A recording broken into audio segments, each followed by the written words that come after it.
Ok, vamos a empezar con el tema de electrodos. Okay.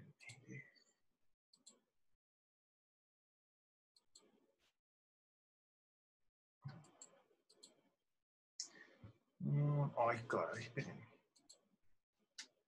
Ah, sí, ya está. Ya.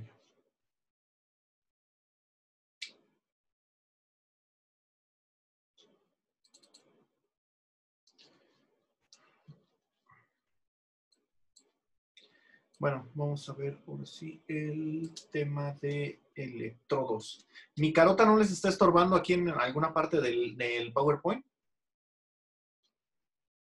No, mejor... No. No, mejor me quito, porque luego sí, luego sí, mi carota estorba. Ok, ya seguimos. Ok, entonces vamos a ver lo que son los electrodos. Para empezar, necesitamos como introducción ver un poquito acerca de la ley de Fick. No creo que la hayan abordado y si lo hicieron, de todo modo voy a ser un poquito breve para que no dure mucho tiempo. Bueno, la ley de Fick describe los procesos de difusión. Ah, sí, lo habíamos visto. Ah, no, fue en la otra materia, en Termo 1, perdón, lo estoy confundiendo. Sorry. Bueno, la ley de Fick describe el proceso de difusión de partículas en un medio, sobre todo que sea un fluido. Entonces, J es el flujo difusivo de partículas, normalmente es en moles, se mide en moles sobre metro cuadrado por segundo, por minuto, por hora, dependiendo de cómo sucede. La D significa difusividad y es la difusividad que es desde el punto A hasta el punto B y esto es el gradiente, una diferencia de concentraciones que hay con respecto a una distancia dada. Entonces, d phi, la derivada parcial de phi es la concentración y esta es la derivada parcial de la distancia que va a recorrer. Esto se mide desde un punto A hasta un punto B. Entonces, por ejemplo, aquí tenemos una concentración en el punto A. Entonces, esta concentración es phi. Phi A, esta es concentración en el punto B y es la concentración phi B. La distancia que hay desde el punto A hasta el punto B se conoce como X o la derivada parcial de X. Entonces, el gradiente o fuerza impulsora es la diferencia de concentraciones que hay desde este punto hasta otro. Entonces, chequen en esta parte cómo disminuye la concentración de color o bien en esta otra parte cómo aumenta la concentración de color con respecto al tiempo conforme se va dando la difusividad. Es un video medio chundito, pero sí nos da idea de qué está pasando. Que entonces las moléculas van migrando desde un punto hacia el otro, obedeciendo al gradiente de concentraciones. Y sí, se ve aquí cómo va disminuyendo la concentración de color y cómo aquí también va a ir aumentando conforme pasa el tiempo. Eso es el proceso de difusividad. Y lo describe la ley de Fick. Bueno, algunos valores de difusividad dados en metros cuadrados sobre segundo. Yo creo que mejor así. Dados en metros cuadrados sobre segundo, por ejemplo, el hidrógeno, esto es de gases en otros gases, bueno, en aire. El hidrógeno, la capacidad que tiene para viajar en aire, se dimensiona en 0.64 por 10 a la menos 4. Oxígeno, más o menos el mismo valor, un poquito más pequeño. El alcohol, el vapor de alcohol, 0.10. Y el benceno, 0.08, es todavía más pequeño. Ahora en soluciones acuosas, el azúcar tiene esta capacidad de migración en una solución acuosa de 0.39 por 10 a la menos 9, o sea, es muchísimo menos que en el aire, que las que tienen en el aire estas otras. Vean la del alcohol, es 10,000 veces más pequeña, no, 100,000 veces más pequeña que la que hay en aire. Entonces, la difusividad en líquidos es mucho más lenta que la que hay en aire. Pero bueno. En el caso de iones, cuando estamos hablando de que los iones pueden difundir o migrar en una solución acuosa, aquí la difusividad se mide en metros cuadrados sobre segundo, pero por volt. Bueno, el volt está multiplicando el segundo. Eso significa que entonces, si nosotros aplicamos un voltaje, todas estas partículas que están cargadas, todos estos iones, van a tener un coeficiente de migración. Entonces, el coeficiente de migración depende del voltaje. Y estos, pues, son relativamente muy similares a los que tienen las partículas por sí solas en agua. Veíamos que eran por 10 a la menos 9, aquí vemos que están por 10 a la 8. Ya al aumentar el voltaje ya estás hablando de 100 volts. Ah, bueno, pues entonces es 10 a la menos 6. Sigue siendo pequeño, pero vaya, se están moviendo. Y ese es dependiendo del tamaño de la carga, de la partícula cargada es el coeficiente de difusividad del movimiento. Entonces vemos que, por ejemplo, la partícula más pequeña, que es el protón, los iones hidrógeno cargados positivamente, tienen el valor más alto de 36.3 por 10 a la menos 8. Y una partícula muy pesada como el nitrato, el bicarbonato es todavía más pesado. Tiene un coeficiente de difusividad de 4.6 por 10 a la menos 8. Vemos que el que sigue en movilidad es el hidroxilo, que es el que tiene un tamaño también más molecular, también más pequeño, pero de todos modos es menor al protón. Bueno, habíamos visto, bueno, hasta aquí llegó la introducción, ya, no es cierto, esto todavía es parte de la introducción. Habíamos visto en presentaciones pasadas también que el puente salino tiene 3 presentaciones principalmente. El puente de Daniels puede ser en un tubo de vidrio, que es como lo planteó originalmente Daniels.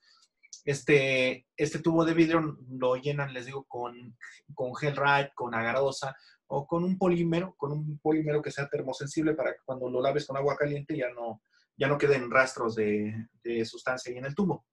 Y bueno, hay otra versión que también les había mencionado, que es con un papel filtro, que también se puede hacer el puente salino de esta manera, con un papel filtro impregnado con solución salina. Pero hay una tercera variante,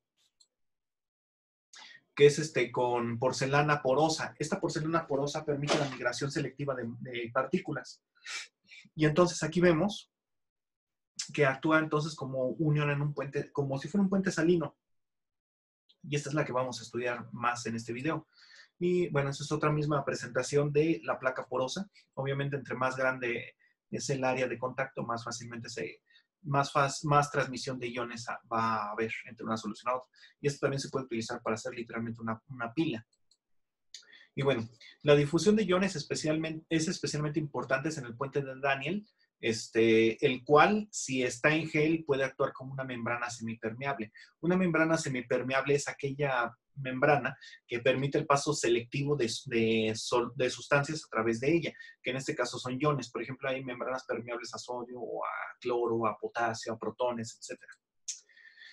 En el caso de los electrodos tienen una parte de vidrio poroso que actúa como una membrana semipermeable a los protones. Entonces permite que los protones puedan pasar de manera más o menos libre a través del vidrio.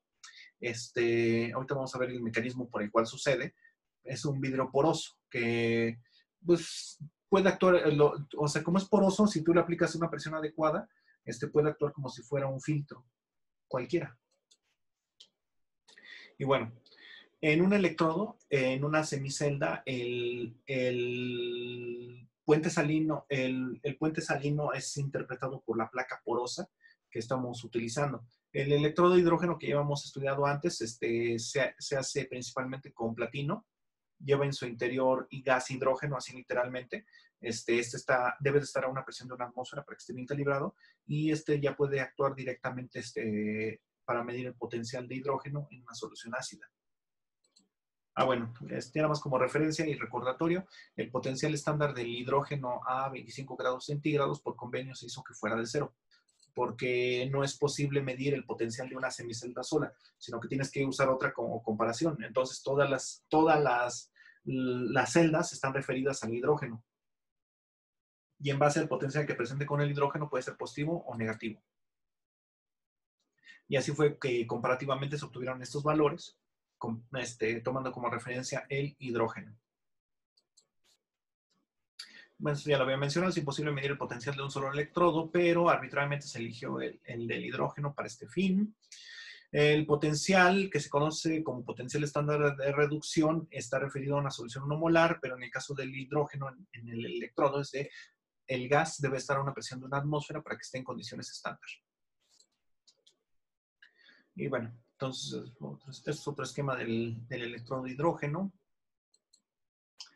Ahora, algo muy importante es que al poner en contacto dos soluciones de distintas concentraciones, puede haber un voltaje entre ellas, se genera un voltaje entre ellas.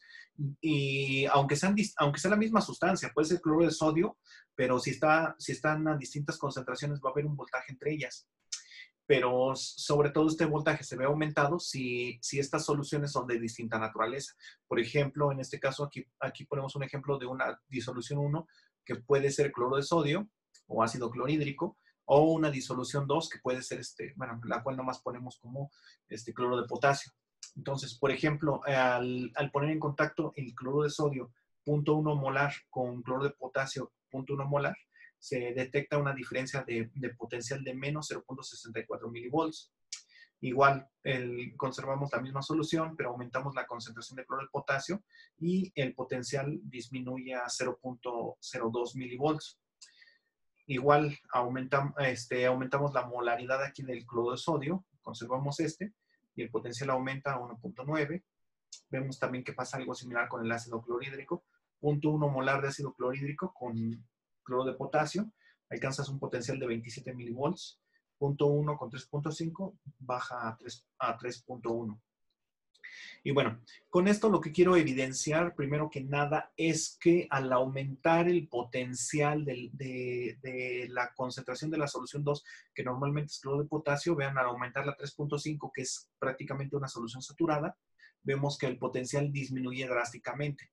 Este potencial, al verse tan obstruido, bueno, sí, al verse tan reducido, perdón, nos permite hacer mediciones de potencial mucho más certeras que si lo tuviéramos diluido. Y bueno, los valores absolutos del potencial para semiceldas individuales no se pueden cuantificar en laboratorio, entonces por eso es necesario tener en cuenta que se debe de hacer un potencial de semicelda que sea completamente reversible para algunos de los iones. Eso ya lo habíamos visto también en la clase pasada. Y entonces el potencial completamente se mide de esta manera. Este es el electrodo de referencia, a este se le va a sumar el electrodo del puente salino, y a esto también se le va a añadir el electrodo indicador y la disolución del analito. Ahorita vemos cómo se da esto. El puente salino lo representamos como epsilon subíndice J. Y bueno, el electrodo de referencia es una semicelda cuyo potencial de electrodo se conoce con exactitud y es independiente de la concentración de analito u otros iones que participen en el estudio. Por convenio, el electrodo de referencia siempre se considera el de derecha a izquierda. Esto también ya lo habíamos visto la representación. Y el electrodo indicador es este es el que se sumerge directamente en el analito. Entonces, nos va a dar el potencial con el cual nosotros hacemos los cálculos para saber la concentración. Muchos electrodos indicadores que se emplean en potenciometría son selectivos en su respuesta. Cuando el puente salino es una porcelana o vidrio poroso, debe de tener una solución salina siempre para que los iones para que los iones puedan moverse por diferencias eléctricas. La fuerza impulsora de esto normalmente es la magnitud de la carga, el peso molecular del ion y la esfera de solvatación que presentan. Entonces, los dos iones que nosotros elijamos deben de tener de preferencia misma carga, mismo peso molecular y misma esfera de solvatación, lo cual está dificilísimo, dificilísimo. Pero sin embargo, el cloro de potasio tiene esas características. El potasio y el cloro tienen pues pesos moleculares muy similares. Bueno, este pesa 35.5, este pesa 39. Además, sus esferas de solvatación son más o menos similares y su carga es prácticamente la misma. Esa sí es idéntica, nada más que por los contrarios. En métodos analíticos, el potencial puede ser muy pequeño cuando están concentrados, como lo habíamos visto, la unión de estos a 3.5 cae hasta 0.2 milivolts, lo que es bastante pequeño. O sea, 2/10 milésimas de volts. Ahora vamos a hablar del dopaje. No ese dopaje. El dopaje, cuando estamos hablando de semiconductores, es el acto de introducir impurezas en el proceso de formación del semiconductor, que normalmente son aleaciones que se utilizan para formar diodos o transistores. Bueno, es donde está más estudiado el proceso. Sin embargo, no es ahí donde nació el término de dopaje. El término de dopaje inició en electroquímica y consiste en que se dice que un semiconductor está dopado negativamente, por eso se llama N, cuando tiene un elemento que aporta una valencia extra, la cual no está utilizando. Entonces, por ejemplo, en una unión de sílice, todos estos átomos son de sílice, aquí introducimos un elemento con una valencia de 5, por ejemplo, fósforo, y entonces al tener un par de electrones que no está utilizando, está cargando toda esta región de manera local, de manera negativa. Si introducimos también en un arreglo de un átomo, de átomos de 4 valencias, como por ejemplo carbono o sílice, introducimos una valencia de 3, entonces tiene aquí un acercamiento con otro átomo que le exige formar un enlace. Entonces, al compartir un par de electrones que no tiene disponible, se carga de manera positiva, de manera permanente. Se forma lo que llamamos nosotros un hueco. Y esto sucede, por ejemplo, al introducir un átomo de boro, aunque también el aluminio hace eso. Aquí vemos, entonces, cuando tenemos un átomo de boro en medio de puros silicios, aporta lo que se conoce como un hueco. Entonces, toda esta región va a estar cargada positivamente. Aquí al introducir un fósforo, toda esta región va a estar cargada negativamente por este electrón que no está enlazado. El dopaje permite a los semiconductores ser selectivos en cuanto al sentido de la corriente. Entonces, aquí vemos los dos tipos de dopaje, el positivo y el negativo.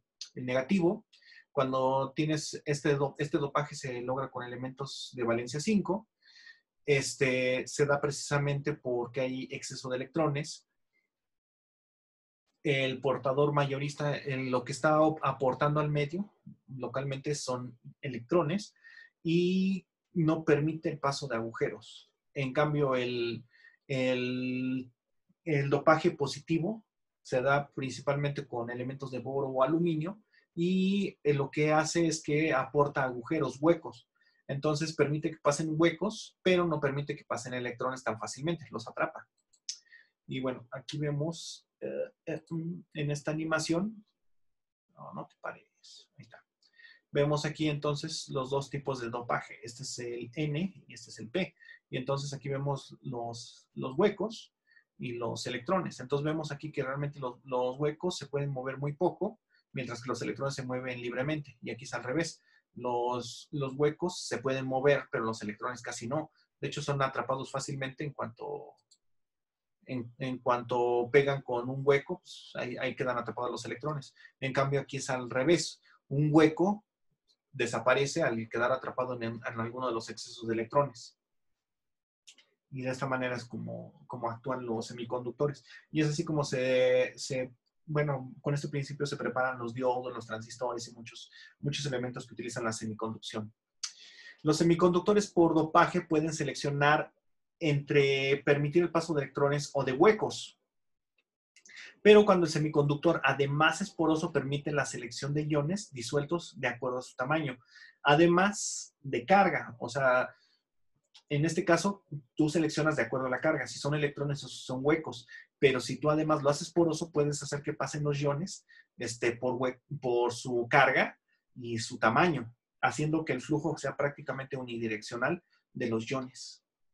Entonces, el vidrio está formado por silicatos y boratos, que normalmente son aislantes, pero cuando se introducen estos elementos, bueno, algunos de estos 13 semiconductores en las aleaciones que se están formando en los vidrios, se pueden hacer vidrios porosos semiconductores que actúan perfectamente como membranas. Entre los vidrios porosos, de hecho, así se ven los vidrios porosos, precisamente se ven así.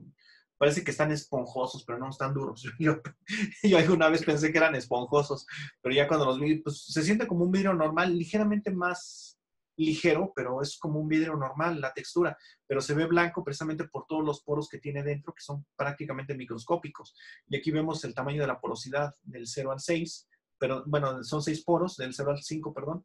Entonces el poro 0 tiene un tamaño de 160 micras, hasta el poro 5, que es el más pequeño, de 1 a 1.6 micras. De hecho, ya para hacer filtración y esterilizado se utilizan estos. Pero bueno, si aparte de hacerlo poroso lo haces con material semiconductor, pues es una membrana. Les digo que si les aplicas los vidrios porosos, les aplicas la presión adecuada, actúan como filtros. Bueno, vamos a hablar ahorita de otra sustancia que nada que ver, que no hemos visto. de hecho no hay antecedentes de esta en la materia, que es el calomel. El calomel es el cloruro de mercurio. Esta es su fórmula, bueno, perdón, su apariencia física y su estructura. Hay yacimientos de calomel en todo el mundo, pero uno de los lugares más abundantes es en China. De hecho, el calomel saltó a las páginas de la historia cuando un emperador chino trató de encontrar la inmortalidad comiendo calomel. Que yo sospecho que en realidad su alquimista a cargo lo engañó.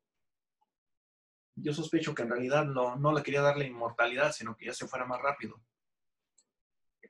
El calomel es un mineral muy sensible tanto a la luz como a las diferencias de concentraciones de iones. Es tan sensible a la luz que la luz lo oscurece. Esto hace que también sea sensible, por ende, a otros procesos eléctricos y químicos. La constante de solubilidad del calomel es de 3.5 por 10 a la menos 18, dando esta reacción. Entonces, el cloro de mercurio, genera 2 iones mercurio monovalente más 2 cloruros, y entonces ya la constante queda así. La concentración de mercurio y de cloro es igual. Entonces, sustituyéndolo, esta es la concentración que nos da de mercurio en la solución. Entonces, estamos hablando de que tiene una solubilidad relativamente alta comparada a otras sales metálicas o también del mismo mercurio, pero es tan alta que se puede medir eléctricamente, porque hay unas que ni siquiera dan para la medición eléctrica, pero es tan baja que la pérdida de mercurio por solubilización es despreciable, por lo menos en los primeros 100 años de uso del electrodo. Entonces, los electrodos que utilizan esta sal de mercurio para su funcionamiento, el mercurio no es un elemento que tengas que estar reemplazando, por lo tanto es más o menos idóneo para su utilización en potenciometría. Entonces, vemos que, aquí viene la solución inmenso. Estamos hablando de que se solubilizan aproximadamente 20 miligramos por litro en un reemplazo total de la sustancia, pero normalmente eso nunca se da, que reemplaces completamente la sustancia. Además de que la solubilidad, como habíamos visto, también se ve interferida por la presencia de cloros, porque es cloruro. Esta es la estructura del cloro de mercurio y esta es su apariencia. Se ve, bueno, cuando ya está más puro, se ve así blanquito, bonito. Se utiliza, como les había mencionado, para formar lo que es el electrodo de calomel.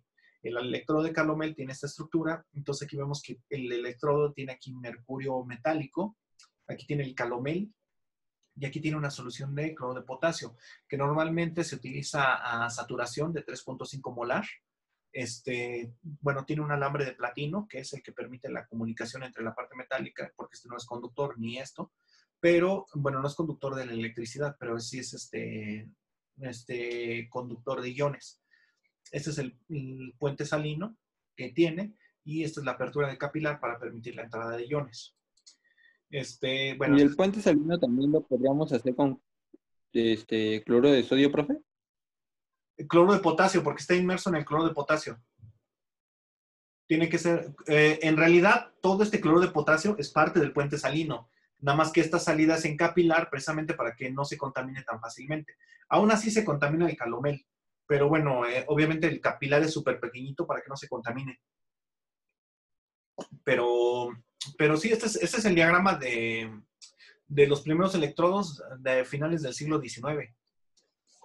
Ahorita tengo una publicación también de cómo lo hicieron, el primer potenciómetro de vidrio poroso, aquí adelantito. Pero entonces, nada más es un semielectrodo. Para que tú puedas medir, por ejemplo, pH, si tú quieres medir pH con necesitas el otro, que es el de platino, plata platino, para medir el hidrógeno. Bueno, aquí está lo mismo, nada más que ya más sofisticado. Vemos aquí el calomel, los calomelanos, que les dije que era blanquito, así bonito, así se ve ya, bueno, ya en el nivel de pureza para electrodo. Esta es la solución de cloro de potasio. Esta es la porcelana porosa, que ya habían visto el vidrio que se ve así blanquito. Esta es la porcelana porosa o vidrio poroso. No es lo mismo, pero se utilizan casi indistintamente. Nada más el fabricante tiene que especificar si es porcelana o vidrio, porque si hay una diferencia en la composición de cada uno. Y entonces los protones pueden pasar a través del vidrio poroso son detectados, aquí se intercambian con la solución de cloro de potasio. Se da entonces un intercambio de cloruros aquí y entonces esto da una diferencia de voltaje aquí y entonces ya se puede detectar. Y este es el orificio de llenado. Todo esto está lleno entonces de cloro de potasio, 3.5 molar de preferencia. Los electrodos de calomelanos. Este electrodo está formado por mercurio cubierto por una capa de cloruro insoluble, que son los calomelanos, en equilibrio con la solución, que puede ser desde 0.1 hasta 1 normal. Además, también tiene un hilo de platino que permite la comunicación eléctrica.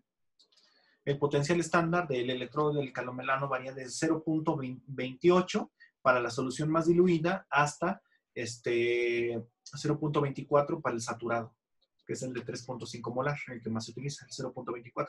De hecho, es el que vamos a utilizar para los cálculos nosotros. Bueno, ahora hablando del electrodo de vidrio, que precisamente se le llama también electrodo de membrana de vidrio. Es un electrodo selectivo de iones formado por una membrana de vidrio dopado, ya sabemos que es el término dopado, que es selectiva al ion específico. Ay, aquí llevaba acento. La porosidad del vidrio actúa como un puente salino y su historia es que a principios del siglo XX, Kramer determinó el potencial, determina que el potencial que aparece entre diferentes partes de un fluido ubicados en lados opuestos de una membrana de vidrio es proporcional a la concentración del ácido y no tanto a la posición del electrodo donde lo pusieras. Esto es muy importante porque entonces la resistencia del líquido se vuelve despreciable. En 1900, Sorens introduce el concepto de pH. Fíjense, esto es anterior a que naciera el concepto de pH. En 1909, Haber y Clemens, como se pronuncie, publicaron sus resultados ante la Sociedad de Química. Y por fin, en 1922, ya nace por primera vez el electrodo que mide de manera reversible el hidrógeno para medir el pH. Y esta es la publicación de Haber y Clemensiam, que lo hicieron en la Universidad de Harvard. Ellos trabajaron con voltajes de 10 milivolts aproximadamente. Bueno, vieron que podían detectar esos voltajes y con ello medir las concentraciones del ion hidrógeno. Y así es como nacieron los potenciómetros para medir hidrógeno, o sea, los pHímetros que les llaman hoy en día. Y son así, se basan en el uso de calomelanos con cloro de potasio. Y ese es el diagrama que ellos hicieron. Entonces aquí tenían la solución ácida que estaban midiendo. Aquí está no sé, puede ser álcali o ácido para estar variando la concentración. Entonces aquí está la membrana de vidrio poroso que tiene la solución y aquí entonces ya se da la señal eléctrica y aquí está el puente salino que comunica con los calomelanos. Y aquí está la otra señal y ese es como lo detectas. Eso fue lo que hicieron ellos en 1922. Composición de la membrana de vidrio. La composición de la membrana de vidrio sin considerar el dopaje es principalmente, para su elaboración se utiliza óxido de sodio y óxido de silicio, que al quedar unidos químicamente se forman silicatos de silicato de sodio, los cuales son aislantes por sí solos, pero ya unidos con el boro, el aluminio y esas moléculas que se les unan en el dopaje y ya se vuelven semiconductores. Y bueno, esta es la estructura de cómo quedarían la permeabilidad, liberando iones sodio que permiten la conducción. El vidrio Corning de 0.15 micrómetros es muy utilizado para las membranas de este tipo, que son aproximadamente 22% de óxido de sodio, 6% de óxido de calcio y el resto es óxido de silicio, sin tomar en cuenta las sustancias utilizadas para el dopaje. Y bueno, en esta membrana es muy útil a pHs incluso cercanos de 9. A pHs más altos pueden fallar. Ahorita vamos a ver por qué. Estos electrodos se tienen que estar hidratando de manera constante porque si se secan, se pueden llegar a formar cristales dentro del poro del vidrio y esos cristales son completamente irreversibles. O sea, aunque se hidraten, no van a volver a ser solubles. Entonces se daña de manera irreversible el electrodo si lo dejas deshidratar. Por esa es la razón por la cual siempre en los laboratorios les gritan, no saques el potenciómetro del agua, o no lo dejes fuera del agua, o le están gritando, enjuágalo bien, no lo toques, no de la membrana porosa, porque dejas ahí tu grasa y cosas así, ya saben, cómo nos ponemos los profes, cuando quieren romper instrumental caro. Otro es el electrodo de plata, o el electrodo de cloro de plata. Este es uno también de los primeros que se utilizó a principios del siglo XX. Está formado por un hilo de plata sobre el cual se deposita cloro de plata, generalmente vía electroquímica, y tienen solución cloro de sodio o cloro de potasio o ambos en un hilo de plata, literalmente. Estos vamos a ver más adelante, que se llaman electrodos de metal puro. Y bueno, aporta un voltaje aproximadamente de 200 milivolts con respecto al de hidrógeno, y sin tomar en cuenta la unión que hace el puente salino de la unión líquida. Y bueno, esta es la reacción de celda, que es más bien la forma en la que se escribe la semicelda del electrodo de plata. Y esta es la reacción que se lleva a cabo. Que tienes cloro de plata más electrón, te forma plata metálica más el ion cloruro. Y les digo que aporta aproximadamente 200 milivolts a temperatura ambiente.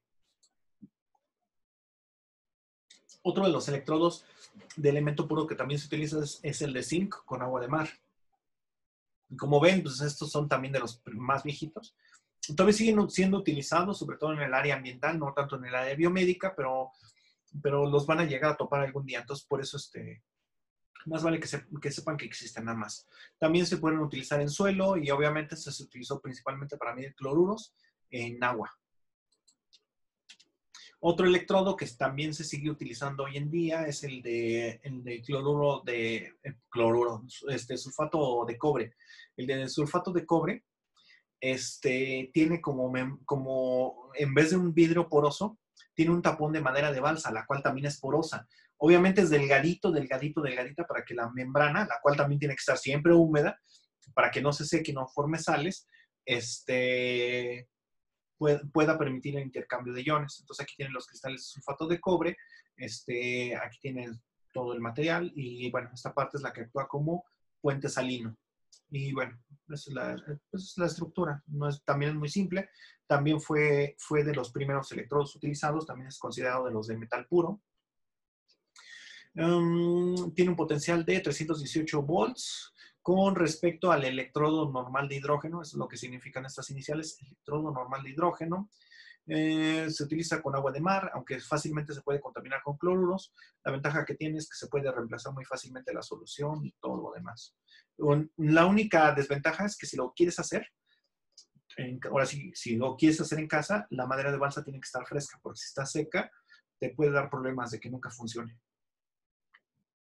Y bueno, aquí están el tipo de electrodo, los del calomelanos, el de sulfato de mercurio, el de cloro de plata, el de sulfato de cobre, el de zinc, la reacción química que se lleva a cabo en cada uno de ellos, el potencial que presentan con respecto al electrodo normal de hidrógeno, y pues así las generalidades de ellos.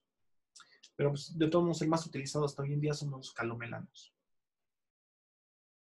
Aquí es el mismo potencial medido con cada uno de los distintos electrodos, cómo te entregan. Entonces, por ejemplo, el de cobre es 0.85, el de cloro de plata 0.8, el electrodo normal de hidrógeno 0.55, el calomelano 0.77 y el de agua de mar 0.25, y así distintas medidas para los mismos, como se va viendo. Distintas concentraciones, distintas medidas, y ahí están las equivalencias, por si algún día trabajan con uno u otro. Un potencial de unión líquida se desarrolla a través de la interfase entre dos soluciones electrolíticas con diferente composición. Entonces, las soluciones salinas permiten el paso, pero la membrana porosa permite el paso selectivo de iones. Por ejemplo, el hidrógeno, que es el más consentido porque es el más pequeño y que tiene más movilidad. No es cierto, no es el más pequeño, ¿eh? ¿Por qué creen? Pero bueno, es el que más se mueve, aunque no es el más pequeño. Y la mayoría son selectivos a cloruros. ¿Por qué creen que no es el más pequeño? ¿Qué puede ser más pequeño que un protón? Un electrón. Pues sí, pero no. El electrón se mueve pues, por el metal. Lo que pasa aquí es que en realidad este no viaja solo. ¿Eu? Un quark, profe. Un quark. No, pero es que estamos hablando de protones, no de partículas subatómicas, sino de un átomo de hidrógeno que prestó su electrón, pero no lo ha perdido. Entonces, este hidrógeno no se encuentra así como H positivo, sino que en realidad es una molécula de agua con carga positiva. En realidad sería H3O con carga positiva. O sea, este protón está pegado a una molécula de agua y esa es la que viaja. Pero en realidad pero tiene una esfera de solvatación enorme. El problema es que el que es un poquito más pequeño que es el hidroxilo, tiene una esfera de solvatación un poquito más pequeña, pero el hidroxilo sí existe como solito, este no. Entonces, por eso el hidroxilo es más pequeño que este, pero este es más móvil. Pero bueno, porque el hidroxilo también tiene una esfera de solvatación enorme. Entonces, ya tiene la diferencia de que al ser una molécula que es más dual, se mueve menos. Pero bueno. El lado líquido más diluido de la interfase requiere carga positiva por exceso de protones. El lado concentrado adquiere carga negativa por exceso de iones de cloruro. Entonces, el electrodo más utilizado para medir el pH normalmente son los calomelanos saturados que tienen un potencial de 0.24 volts. Esa es la reacción que tiene el electrodo de calomelanos. Platino con hidrógeno gaseoso a cierta presión, con los protones en solución acuosa. Aquí lo que mide es la actividad del protón. Del otro lado del puente salino, en los cloruros, en equilibrio con el cloruro de mercurio y el mercurio metálico. Y acuérdense que se leen en esa dirección hasta el puente salino y de aquí hacia acá después del puente salino. Quedando entonces el potencial para determinación de esta manera. 0.24, que es el potencial estándar del calomelano, menos 0.591, que es la constante de Nernst para 25 grados centígrados, y agua, por el logaritmo natural de la actividad de los protones entre la presión de hidrógeno en el electrodo más el potencial que está generando la unión líquido, donde el pH es igual a menos el logaritmo de la actividad de los protones. Bueno, la concentración de protones. Entonces aquí vemos que esta tal cual no es pH porque me está afectando aquí la concentración de hidrógeno en el electrodo. Los electrodos de vidrio son muy buenos. El problema es que tienen error hacia los extremos en la medición de pH, pero prácticamente tienen una zona de respuesta lineal muy, muy amplia. Vemos que a un pH de 0, el electrodo de vidrio todavía responde sin problemas. A pH de -1 todavía. A pH menor a -1 ya no tiene una respuesta lineal. Lo mismo para pHs mayores a 12. ¿Por qué? Porque hay tan poquitos hidrógenos aquí, en un pH de 12, hay tan pocos hidrógenos, que el hidrógeno ya no es el principal actor en el movimiento iónico, sino que puede haber sodios, potasios. Entonces, sobre todo a pHs altos, mayores a 11, la presencia de iones metálicos como sodio, potasio, litio, sobre todo el litio, que ese no tiene casi esfera de solvatación, ocasionan errores en la medición. Entonces, aquí están los dos tipos de error, el error ácido y el error alcalino, los cuales suceden a pHs menores a 0.5 y mayores a 12.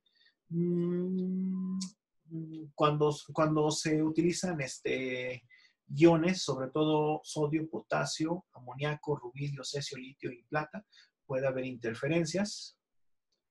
Y bueno, ese es el tipo de dopaje que se utiliza, aluminio y boro. Y bueno, los electrodos indicadores se dividen en 4 grandes grupos. Los electrodos de primera especie, de segunda especie, redox inertes y los electrodos de membrana. Los electrodos indicadores metálicos de primera especie utilizan un metal puro. Los más utilizados son los que hemos visto ahorita, que es de plata, zinc y cobre. Tienen la característica de que entran en contacto directamente con el catión en la solución, el cual permite la deposición del metal de manera electrostática desde la solución sobre el electrodo, llevando a cabo esta reacción de que tienes el metal con N cargas, positivas en solución acuosa, más N cantidad de electrones te van a generar la deposición del metal en estado sólido sobre el electrodo. Entonces, el potencial de estos electrodos se calcula con la ecuación de Nernst. Y aquí vemos entonces el potencial es igual al potencial estándar más la constante de Nernst entre el número de electrones que esté intercambiando por el logaritmo del inverso de la actividad del ion metálico. Pero entonces, como este es menos y este está dividiendo, entonces esto queda como positivo, para que quede de esta manera. Los electrodos metálicos de segunda especie, que también ya los abordamos, entonces sirven como electrolitos indicadores para uniones que forman precipitados poco solubles y complejos, estables, como son los cationes, y el más utilizado es el de plata, cloro de plata, que ya lo vimos. Entonces su reacción ya la habíamos visto y su potencial se calcula también de esta manera. Y esta es la del potencial del cloruro. Los electrodos redox inertes, estos los habíamos mencionado, pero el más famoso es el de platino, aunque nunca dijimos qué era. El que se utiliza para el hidrógeno, para medir el potencial del hidrógeno, aunque no sea pH, para potencial cero, es el de platino, porque es completamente inerte. Otro inerte es el oro, otro es el paladio y otro es el carbono. Aunque el carbono no es tan inerte, pero se puede considerar completamente inerte para la mayoría de las reacciones. Por eso fue que hicieron la práctica de electrólisis de cloruro de potasio. La hicieron con cloruro, la hicieron con yoduro de potasio, la hicieron con electrodos de carbono, precisamente porque es inerte ante esa reacción. Y bueno, por ejemplo, una de las reacciones más famosas redox es el de platino, que se utiliza para medir la conversión de serio 3 a serio 4 en esta reacción, y ese es el potencial para esta reacción de serio. Ahora, los electrodos que se les llama de membrana están constituidos con membranas que responden de forma selectiva a iones. Al hablar membranas no estamos hablando de grasas, sino realmente de placas porosas, vidrio o porcelana. Es decir, su potencial es diferente en forma selectiva de la concentración de cualquiera de los iones que están diseñados para seleccionar. Se denominan electrodos selectivos. Por esa razón, son los electrodos más utilizados en la actualidad para determinar las soluciones, y el más conocido es el de vidrio, es el electrodo de vidrio para medir pH. La clasificación de los electrodos de membrana es la siguiente. Electrodos de membrana cristalina, que pueden ser de cristal simple, por ejemplo el de fluoruro de lantano, el de cristal policristalino o una mezcla de ellos, que es por ejemplo el sulfuro de plata, para determinar principalmente sulfuros o plata metálica. Electrodos de membrana no cristalina, que el más famoso es el electrodo de vidrio, que entre ellos tenemos el silicato que se determina para medir protones, el de membrana líquida, que no es líquida, pero siempre está mojada y por eso se le llama líquida, que intercambia iones líquidos con el medio, principalmente calcio y potasio. El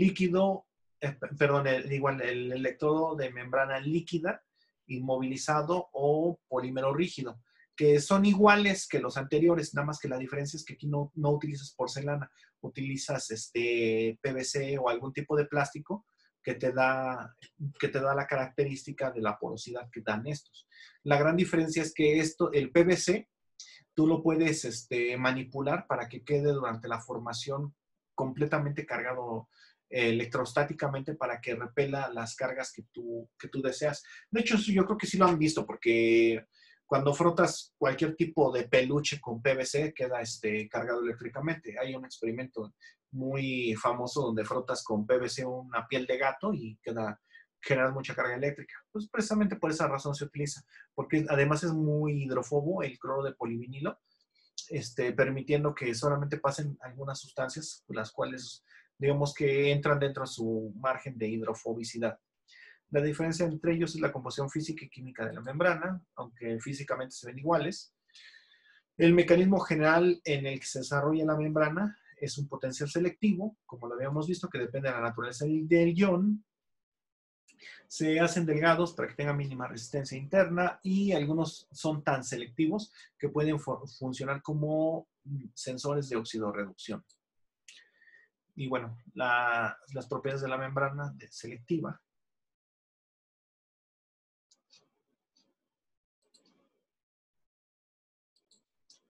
Perdón por la interrupción. Continuamos. Y bueno, propiedades de las membranas de ion selectivo tienen una solubilidad mínima en la disolución del analito. Tienen buena conductividad eléctrica y deben de tener una reactividad selectiva para la sustancia que están separando. Todos los electrodos que pueden intercambiar iones, que se les llama precisamente por eso membranas, sufren interferencias por acción de otros iones metálicos, principalmente los monovalentes. Fuerza entre ellos se utiliza para calcular la interferencia, la fuerza iónica de la solución y la actividad específica de los iones involucrados. Esa misma formulita que me preguntaron, ¿y eso para qué sirve? Ah, bueno, pues es para calcular las interferencias, para que puedas hacer tus ondas acá bonitas, ahí no tenga ruido.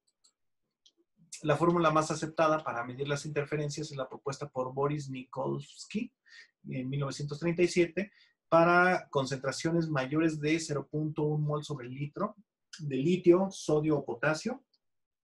La interferencia ya debe de ser tomada en cuenta porque ya estás hablando de décimas de volts. A partir de 0.1, si tienes más de un mol sobre el litro de cualquiera de estos, olvídalo. Tu interferencia puede ser de hasta 1 volt, lo cual ya es significativo. Entonces, el potencial queda así como el potencial estándar por RT, bueno, la temperatura, es la constante de los gases, entre la constante de Faraday, que va a ser multiplicada por el número de electrones que tiene la solución, la sal que me está interfiriendo, por I, que es la carga eléctrica de la solución, la cual puede ser positiva o negativa. O sea que sí toma en cuenta también la carga del ion. Y esto multiplicando el logaritmo natural de la actividad del ion por más la sumatoria de todas las demás. O sea, toma en cuenta todo lo que hemos visto.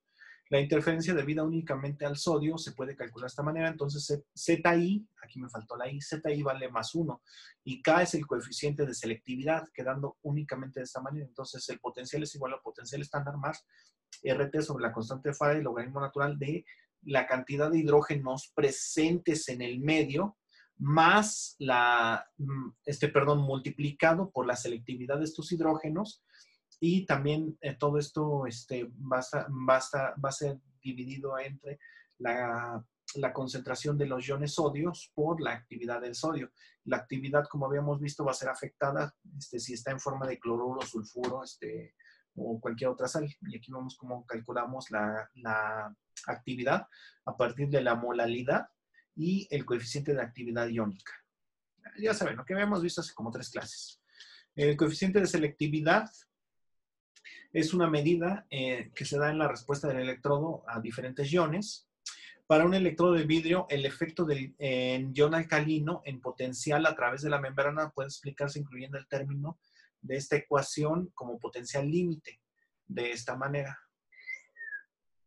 Entonces, donde K, H, B es el coeficiente de selectividad del electrodo para el ion B, o sea, el que no está involucrado, el que no queremos medir, pero que no estamos midiendo también, y varía desde 0, es decir, sin interferencia, hasta valores superiores a la unidad, que normalmente la mayoría están así entre 0 y 1, o sea, el coeficiente de selectividad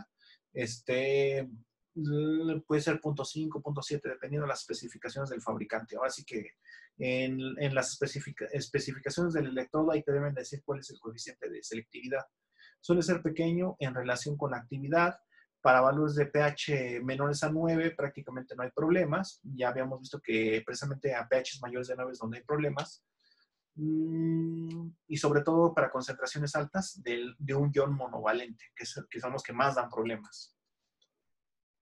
Los electrodos de membrana líquida es un electrodo que tiene una membrana porosa hidrofóbica que es atravesada por el analito. Entonces aquí está prácticamente la membrana de plástico poroso embebida en el indicador, y aquí está la solución acuosa, el hilo de plata, y entonces vemos que estas permiten el paso selectivo de algunos iones como calcio, magnesio, potasio o nitrato. También se puede utilizar para medir gases disueltos como oxígeno, amoníaco o dióxido de carbono. Esa es la importancia de estas membranas líquidas, que no es líquida, pero se llama líquida. Este es el diagrama primigenio de esta membrana, cómo se elaboró. Estos son tubitos de plástico, de plástico de vidrio, que están comunicados con las distintas soluciones y eso da el electrodo. El potencial se desarrolla a través de la interfase entre la disolución del analito y el intercambio de iones líquido y se enlaza de manera selectiva con los iones, que ya hemos visto que eran calcio principalmente, pero también se puede utilizar para otros como cloruros, nitratos, percloratos, potasio, la dureza del agua, manifestada como calcio y magnesio principalmente. Este tipo de iones, precisamente porque mide calcio y magnesio, se utiliza para medir la dureza del agua en zonas hospitalarias, porque la dureza del agua es un factor indispensable para el lavado del instrumental, para la vida media de la tubería, etcétera. Entonces, es muy importante estar sondeando la dureza del agua en los lugares donde se hace la instalación hospitalaria. Esto es parte de lo que tiene que ver en instalaciones hospitalarias. Bueno, si es que lo llegan a ver. El análisis de calcio puede ser tan sensible como 5 por 10 a la menos 7 molar. O sea, esto permite hacer estudios de contracción musculares, dilatación cardíaca, hipertensión arterial, etc. Lo mismo que el potasio. De hecho, ¿sí saben que el calcio iónico en plasma se dispara hasta 50 veces previo a un ataque cardíaco? ¿Sí lo habían escuchado eso? O sea, No, no lo había escuchado. sí, cuando se dispara el calcio iónico, va a sufrir un ataque cardíaco. En realidad, no se dispara avisando de, me voy a infartar, aguas. No, lo que pasa es que cuando el corazón está muy forzado, empieza a liberar varias hormonas que llevan a cabo la liberación de calcio iónico. El calcio iónico, entre más alto esté, permite la contracción muscular con menos estímulos. Pero llega un momento en el que por más calcio iónico que pongas, le va a dar un infarto a la persona. Hay veces que se dispara el calcio iónico y es suficiente como para no permitir el infarto, pero sí es previo a un infarto. ¿Qué? Electrodos de membrana, ya hemos visto que están los de membrana cristalina, que se utilizan también para medir algunos iones como cloruro, bromuro y yoduro. Están diseñados con sulfuro de plata, el cual es más insoluble que nada y puede detectar algunos metales como el europio, valencia 2, en concentraciones de 10 a la menos 5 molar. Los electrodos de membrana cristalina están formados principalmente por metales como el fluoruro de laurencio, y los de cristal policristalino o mezcla, que están los del sulfuro de plata, los haluros de plata y algunos otros sulfuros que son insolubles. Electrodos de membrana cristalina, aquí hay unos usos que son principalmente para metales, para hidróxidos o aniones, principalmente. Y también se pueden utilizar para medir valoraciones potenciométricas, como por ejemplo la reducción del... Esta práctica no sé si la van a hacer. Bueno, no importa, ahorita hablamos de eso. Entonces, por ejemplo, aquí tienes un potencial cuando tienes únicamente el yodo. Entonces le vas agregando tiosulfito de sodio, y entonces vemos que el potencial más o menos se mantiene conforme vas agregando, aunque se va disminuyendo ligeramente, pero hay un momento en el que ya se acaba el yodo y entonces el tiosulfito, al estar presente ya en la solución, porque antes de esto se aniquilaba completamente, más bien reaccionaba completamente, entonces al agregarlo al medio, hace un cambio de potencial redox de la solución que estás titulando y se vuelve ya negativa. Entonces, generando este efecto. Esa es una titulación potenciométrica, como la ves con respecto al voltaje, pero si tú lo ves así como la derivada del potencial con respecto a la derivada del volumen que vas agregando, entonces ves esto. Por un momento, o sea, el potencial prácticamente no cambia, se mantiene casi en cero. pero más bien el voltaje no cambia. Eso hace que su derivada sea cero. Entonces, cuando se da el paso, el potencial disminuye y luego aumenta, quedando este pico. Aquí se ve muy fácilmente, entonces, cuál es el punto de equivalencia. Por si aquí no lo viste, por si te lo perdiste aquí, bueno, aquí está de nuevo. Y si haces la segunda derivada, entonces, también se ve aquí el punto de equivalencia bien drástico, o sea, ni cómo perderlo.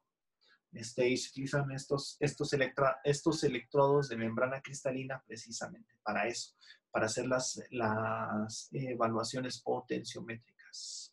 Y así es como se ven. Aquí tienes un voltaje casi constante hacia atrás, vas agregando, titulas, ese es el punto de equivalencia, aquí luego cuesta trabajo verlo, pero aquí ya no, y aquí menos. Y, pensé que ya había acabado. El electrodo más utilizado para medir el pH son los calomelanos, ya lo habíamos visto así tal cual. Ese es el electrodo, cómo está constituido, esta es la fórmula para calcularlo, y que el pH es igual a menos el logaritmo de la concentración de protones, pero, cuando la presión de hidrógeno, este era un subíndice, presión de hidrógeno elevado a la 1/2, que es esta parte, es igual a 1, entonces todo esto vale 1, y entonces ya nada más vas a tener esto, logaritmo de la concentración de la actividad de los protones. Y de hecho está mal aquí, porque este es menos el logaritmo de esto. Eso significa que entonces menos con menos me da más. Y así es como queda esto. Y ya nada más tomas en cuenta el potencial de la unión líquida. Y aquí vemos, dependiendo qué unión líquida estás usando, que la más utilizada, si vas a medir, por ejemplo, pH, entonces sería, por ejemplo, este tipo de unión, la de ácido clorhídrico con el cloro de potasio 3.5 molar, y tomar en cuenta este voltaje aquí en la sustitución de la fórmula. Uy, aquí también más. Y al fin, ya acabamos.